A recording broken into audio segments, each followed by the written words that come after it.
অহনা, তোমার পড়াশোনা কেমন চলছে? বাবা, আজকে কতদিন পরে তুমি এই কোশ্চেনটা করলে জানো? I am so sorry. বাবা, আমি সরি। তুমি কি খুব বেশি কষ্ট পেলে? না, আমি কিছুই মাইন্ড করিনি। আসলে তোমার মাই তো এই কাজটা করতেন, কাজে আমার এই অভ্যাসটা গড়ে ওঠেনি। অবশ্য আমার উচিত ছিল তোমার মায়ের অবর্তমানে তোমাদের পড়াশোনার খোঁজ খবর রাখা, সেটা আর হয়ে ওঠেনি। আসলে কি জানো, আমি এমন একটা প্রফেশনে আছি, সেই প্রফেশনে মন দিয়ে কাজ করতে গেলে সংসারের দিকে তাকানো যায়, আবার সংসার খুব ভালোভাবে করতে গেলে আমার প্রফেশনে ফাঁক থেকে যায়। আর দিস ইজ দি প্রবলেম। এই সুকিনা, ফোনটা একটু ধর না। দেখ তো।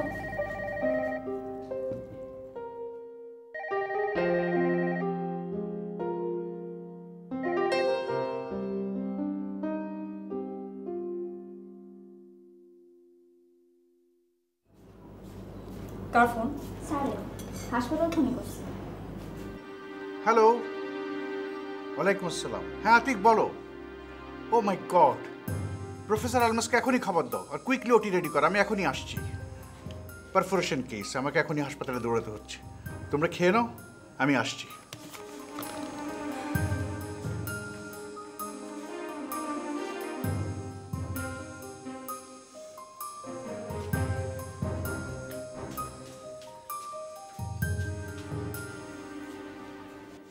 এই জন্যই আমি ডাক্তারি পড়তে চাইনি। মানুষের পার্সোনাল লাইফ বলে কিছু নেই। আজকে বন্ধের দিন, তারপরও আহা, বাবা তো আর এমনি এভাবে খাবার ফেলে উঠে যাচ্ছে না। পারফোরেশন কেসের এমার্জেন্সিটা বাবা বোঝেন। খা।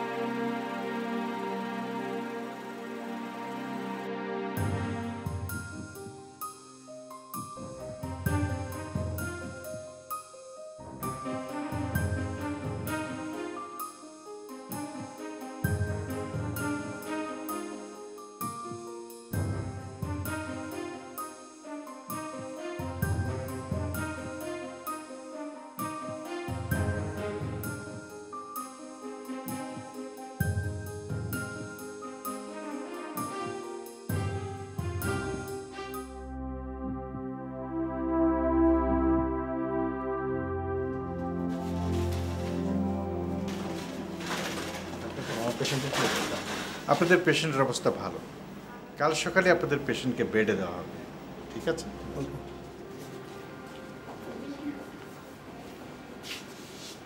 অনেক রাত হয়ে গেল না? সমস্যা নেই স্যার, আমি ঠিক করেছি রাতে এখানেই থাকবো।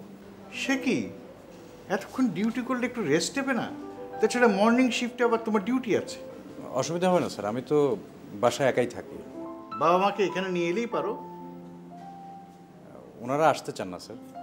চলো আমার বাসায়, চলো, খেয়ে আসবে। না না, আমি এখানে খেয়ে নেবো স্যার। আহা, বলছি চলো না, আমি অর্ধেক খাবার পেলে চলে এসেছি, আমার সাথে খাবে। চলো চলো চলো। থ্যাংক ইউ স্যার, আপনি যান। ওকে, গুড লাক। জি, আসসালামু আলাইকুম স্যার।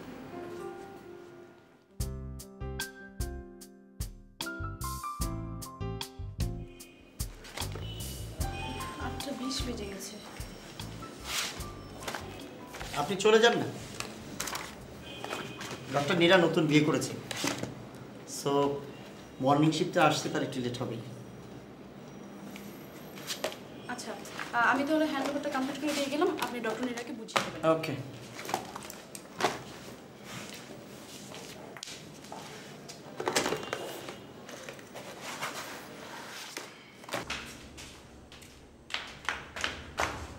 সরি হেলেন, দেরি হয়ে গেল। It's okay. সহে না যাতনা দিবস গুনিয়া গুনিয়া নীরবে নিষেদিনী বসে আছে। একা একা বসে আছি তো, তাই গান বেরোচ্ছে। কেউ নেই, চারদিকে কেউ নেই। সবাই বলছি কেউ নেই। ও, বিশ্বাস হচ্ছে না? তুমি দেখে যাও।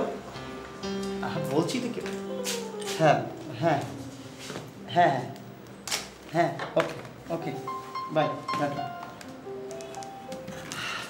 কি আসতে না আসতে বোর খোঁজ খবর নেওয়া শুরু করে দিয়েছেন? কিছুক্ষণ পরে আপনারও শুরু হবে।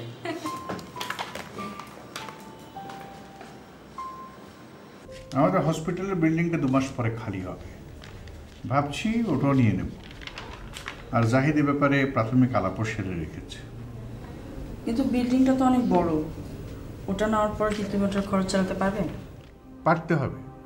হসপিটালের গুডউইল তৈরি হয়েছে, প্রতিদিন রুগী বাড়ছে, কিন্তু বেডের অভাবে ওদের ফিরিয়ে দিতে হচ্ছে। সেই জন্যই হসপিটালটা এক্সপান্ড করা দরকার। কিন্তু বাবা, এত বড় বিল্ডিংটা নেওয়ার মতো কি সামর্থ্য তোমার আছে? বিল্ডিংটা শুধু ভাড়া নিলে তো আর হবে না, এটা ডেকোরেশন করতে হবে, নতুন স্টাফ নিতে হবে, সব মিলিয়ে বিশাল একটা এস্টাবলিশমেন্ট কস্ট। এত টাকা কি তোমার হসপিটালের অ্যাকাউন্টে আছে? আগে বিল্ডিংটা তো আটকাই, পরের চিন্তা পরে করা যাবে। বাবা, সাধ্যের চেয়ে স্বপ্ন বেশি বড় হলে কিন্তু মানুষ হোঁচট খায়। সেটা হয়তো ঠিক। একটি শিশু যদি কখনো সাহস করে মাটিতে পা না ফেলে, জীবনে সে হাঁটা শিখতে পারবে না। দেখো, তুমি যেটা ভালো মনে করো। হসপিটালের ব্যাপারে আমার ডিসিশন একরকম ফাইনাল বলতে পারো। দেখা যাবে যখন সামর্থ্য হবে হসপিটাল এক্সপান্ড করার, তখন সব কিছু ট্রান্সফার করা একটা বিরাট ঝামেলার ব্যাপার হবে। আর তাছাড়া নতুন জায়গায় তোমার হসপিটাল নাও জমতে পারে, সেটা আরও বিপজ্জনক হবে।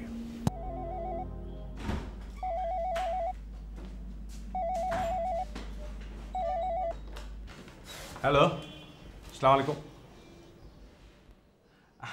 ওয়ালাইকুম সালাম। কবির ভাই কেমন আছেন? জি জি জি জি ভালো। হ্যাঁ হ্যাঁ, আমরা তো বলেই দিয়েছি যে বিল্ডিংটা নিতে আমরা ইন্টারেস্টেড।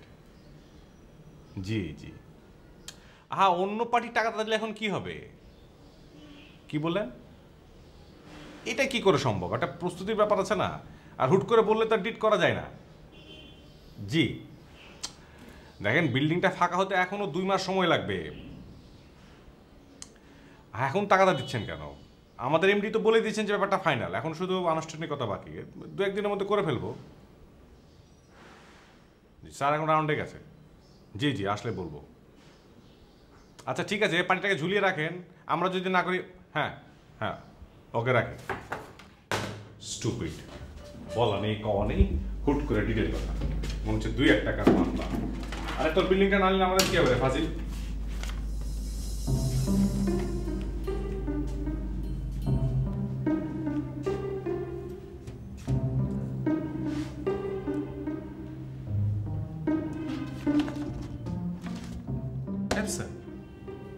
ফান্ডে তো কিছুই নেই। দুলাভাই কি করে পিছনে বিল্ডিং নেওয়ার কথা ভাবছেন? হ্যাঁ,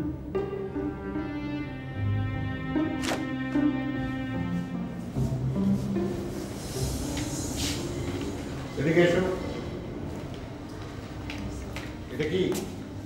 এই ধরনের নোংরা জিনিসপত্র যেখানে সেখানে পড়ে থাকতে দেখলে আমি সব কটাকে ঘাট ধরে বের করে দেবো। হাসপাতাল আমার জন্য অত্যন্ত পবিত্র জায়গা। যে এই কাজে অবহেলা করবে তার কোনো ক্ষমা নেই। ক্লিনিক।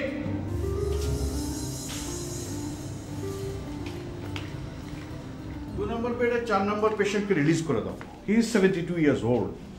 2-2.5 ঘন্টার অপারেশনের ধকল উনি সহ্য করতে পারবেন না। তার ছেলেকে জানিয়ে দাও। বরং অপারেশন না করলে 2-4 দিনে হয়তো বেশি বাঁচবেন। আর বিকেলে অপারেশনের পর ডক্টর আলমাসকে তুমি জানিয়েছো? জি স্যার, জানিয়েছি। ওকে, এসো তা। জি। আরে এসো এসো জাহিদ, এসো। তোমার ভাউচার আর রিকুইজিশন স্লিপ যা যা সই করার আছে সব আমার হাতে সই করিয়ে নাও। বিকেলে আমি খুব বিজি থাকবো, 2টো অপারেশন আছে, ওটিতে থাকবো। লাগবে না। আর তোমাকে যে হিসাব করার কথা বলেছিলাম করেছো?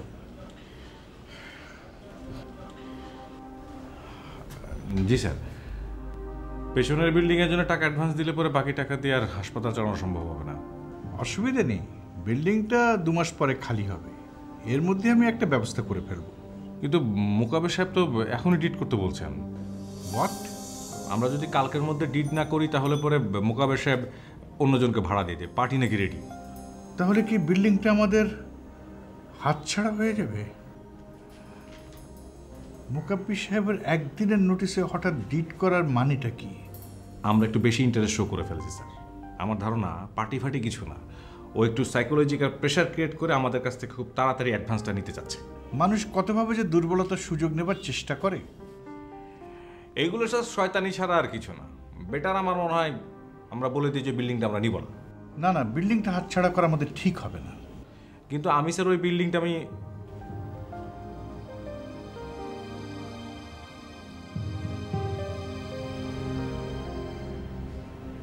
আসি স্যার। দাঁড়াও, তোমার সাথে আমার কথা শেষ হয়নি। তুমি অ্যাডভোকেট পাটোয়ারিকে টেলিফোন করো এবং বলো যে ডিডের সমস্ত কাগজপত্র যেন রেডি করে ফেলেন, আর বিষয়টা মুকাব্বির সাহেবকে জানিয়ে দাও। কালই ডিড হবে। কালই ডিড? হ্যাঁ, আমার কথা বুঝতে পারো নি? কালই ডিড হবে।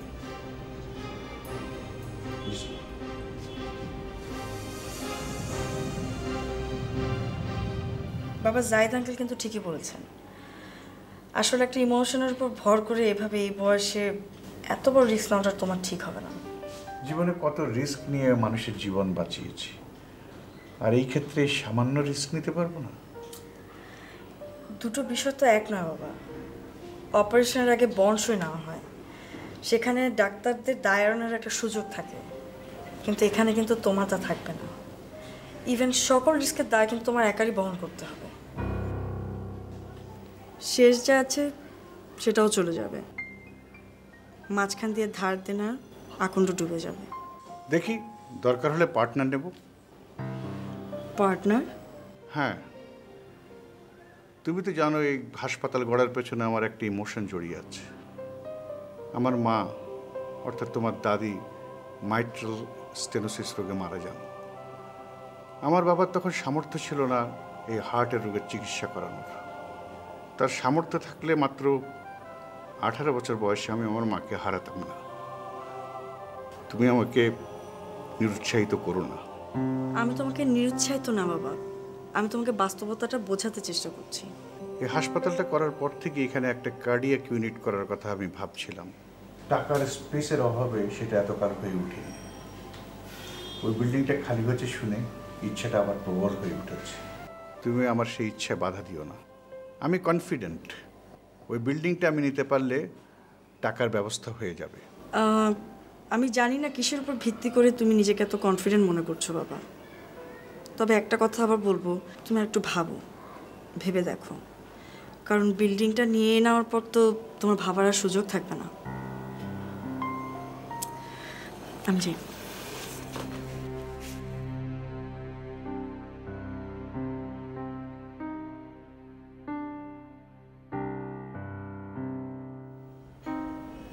কিছু বলবে? হ্যাঁ, মানে তোর সঙ্গে একটু জরুরি কথা ছিল। বলো। তুই কি হসপিটাল ব্যাপারে কিছু জানিস? এই একটা ব্যাপার নিয়ে আমার কোনো রকম ইন্টারেস্ট নাই, তা তো ভালো করেই জানো। কেন, কি হয়েছে? না না, ব্যাপারটা হচ্ছে যে তোর আমরা হসপিটালের পিছনে যে বড় বিল্ডিংটা আছে না, বাবা ওটা ভাড়া নিতে চাচ্ছে হসপিটালের জন্য। তাতে কি হয়েছে? আরে এত বড় বিল্ডিং কি বাবা একা চালাতে পারবেন? এর জন্য পার্টনার নিচ্ছে। তোমার সাথে কথা হয়েছে বাবার? হ্যাঁ, আমি বলেছি এটা ঠিক হবে না, কিন্তু এই কথাটা তোকেও বলতে হবে। আমি কিন্তু এখানে দোষের কিছু দেখছি না। পুঁজিবাদ আর মুক্তবাজারের যুগে ব্যবসায়িক প্রতিযোগিতায় টিকে থাকতে হলে জয়েন্ট ভেঞ্চারের কোনো বিকল্প নেই। তুই কি এই কথাটা বুঝে শুনে বললি নাকি না বুঝে? আপু, তুমি মেডিকেলের স্টুডেন্ট আর আমি বিবিএর, সো মাইন্ড ইট, আমি বুঝেই কথাটা বলেছি। তুই কি জানিস পার্টনার নিলে ভবিষ্যতে হসপিটাল কী হবে? আমাদের একার অধিকার আর থাকবে না। এমনও হতে পারে দাদি নামের হসপিটালটা রাখা যাবে না। কেন হবে না? দরকার হলে সেভাবেই ডিট করে নিবে। থিওরিটিক্যাল কথা বলবি না। থিওরি আর প্র্যাকটিক্যাল এক বিষয় না। ওকে, এ নিয়ে তোমরা ভাবো। এই বিষয়টা তোরও ভাবা উচিত। ভাবা উচিত, কিন্তু আমি ভাবতে চাই না, কারণ আমার ক্যারিয়ার আমি নিজের ইচ্ছা মতো করতে চাই।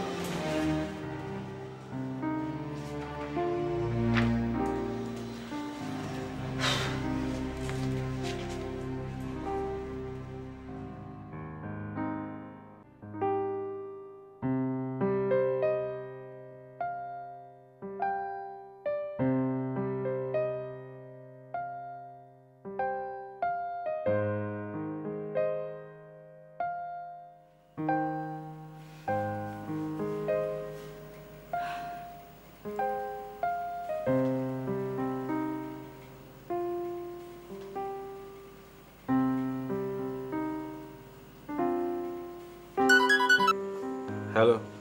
আঙ্কেল সালামালাইকুম। আঙ্কেল বাবা নাকি হসপিটালের পিছনে বড় বিল্ডিংটা নিতে যাচ্ছে। হ্যাঁ, আঙ্কেল আপনি থাকতে বাবা এরকম একটা ভুল ডিসিশন নেয় কি করে?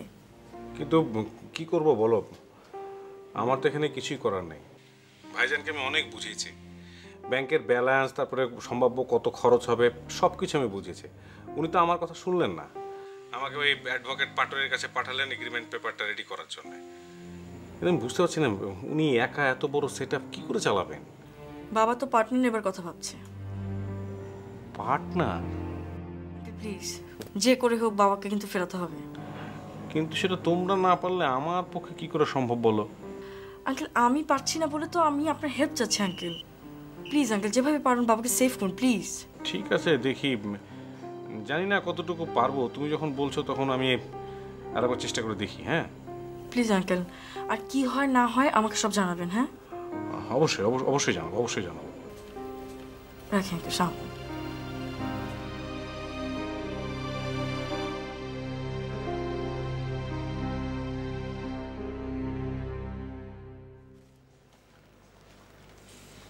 আচ্ছা, হাসপাতালের পেছনে জায়গাটা নাকি হাসপাতালের জন্য নেওয়া হচ্ছে। কে বললো আপনাকে? জাহিদ স্যার? কেন সব কথাকে আমাকে জাহিদ স্যার বলেন নাকি? না, বলতেও পারেন, কারণ আপনি হচ্ছেন জাহিদ স্যারের খুব পছন্দের মানুষ। সাবের ভাই আপনি খুব খারাপ। এই পেশেন্ট আসছে।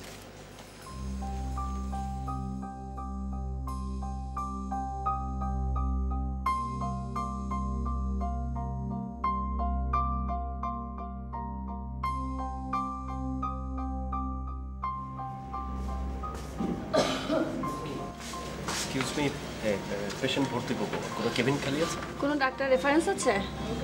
সেভাবে তো কারো রেফারেন্স নাই, আমাদের পাড়ার ডাক্তার আসলে আসলে এভাবে তো রোগী ভর্তি নেই না আমরা। আপনি এক কাজ করেন, ইমার্জেন্সিতে যোগাযোগ করেন। এক্সকিউজ মি, আমি ফোন করে বলে দিচ্ছি। হ্যাঁ, একজন পেশেন্ট যাচ্ছে, একটু দেখে দিলেন। এই সামনে দিয়ে ডান দিক দিয়ে চলে যান। Thank you.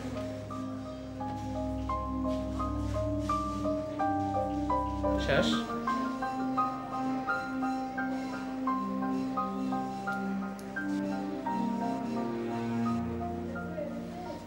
পেশেন্ট বেশ এনিমিক। কবির স্যারের পেশেন্ট না? ঠিক আছে, আমি লিখে দিচ্ছি। হ্যাঁ, আপনারা রিসেপশনে গিয়ে ভর্তি ব্যবস্থা করে দেবে।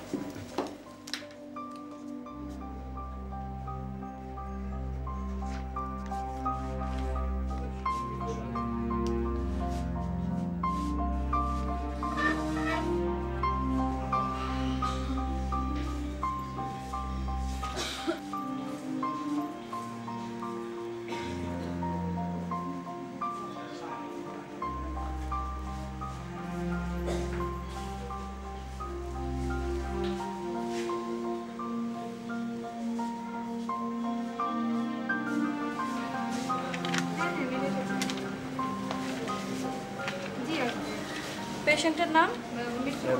জান্নাত আরা বিনতে। জি। ওয়ার্ড না কেবিন?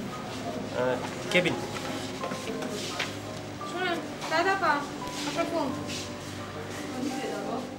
একটা কেবিনই খালি আছে, সিঙ্গেল, দোতলায় 208। এটা সেটা সেটা। ঠিক আছে, আপাতত ওটাই দিন। কিছু টাকা অ্যাডভান্স করতে হবে। কত দেবো? 5000। হ্যালো হ্যালো, মেয়েটা তো ফ্লোরে আছে, মেয়েটাকে কানেক্ট করা হচ্ছে। আপনি বসুন, আমি পেপার রেডি করে দিচ্ছি।